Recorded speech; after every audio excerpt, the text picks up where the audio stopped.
for more on this. He's the professor of international relations at JNU. Thank you so much for taking up the time and joining us on this very important bulletin, sir. Professor, now I'd like to start by asking you the bottom line here. Who really feels the shutdown first and who feels it the hardest?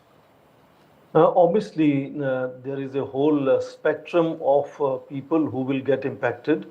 Immediately, of course, there could be a large number of federal employees, but also by extension, all those who depend on federal loans or federal contracts, particularly small businesses which depend on regular cash flows.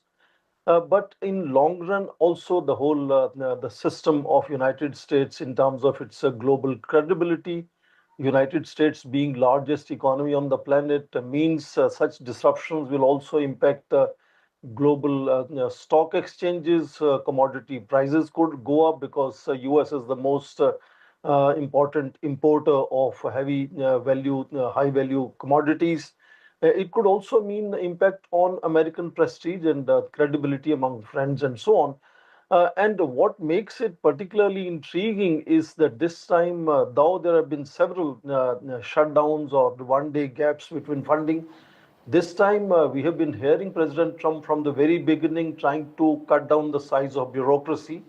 And he's very clearly adamant on not really changing or reversing tax cuts or coming back to healthcare subsidies. Well, So I'd it's a like to come policy in there, divide. Professor Singh. You very interestingly, sir, mentioned credibility. I have a question around this. Is this crisis all about budget or is it also about politics? And how long can essential workers go on without being paid? I was exactly coming to that this is not a simple contestation on budget in terms of numbers.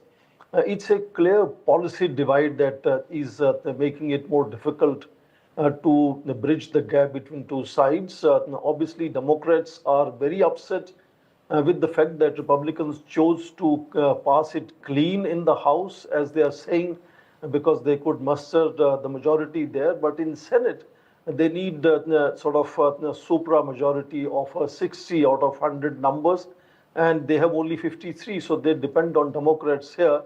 And that is where Democrats are now insisting that for each vote they need concessions. And what we are reading in media is that they are asking for concession of healthcare subsidies up to $1 trillion, which may not be easily acceptable to Republicans. So I am assuming that the shutdown is not going to end very soon. It could go up to a week, even worst case fortnight. And that would mean 1% sort of reduction of US GDP in terms of productivity coming down. And that is what makes it really much more serious and complex with global implications. It will impact their visas, embassy operations, international negotiations. We are doing India-United States trade negotiations. It could even go as far as that. So it's a policy divide, and I think the whole very strange and adamant attitude of President Trump very clearly makes it difficult.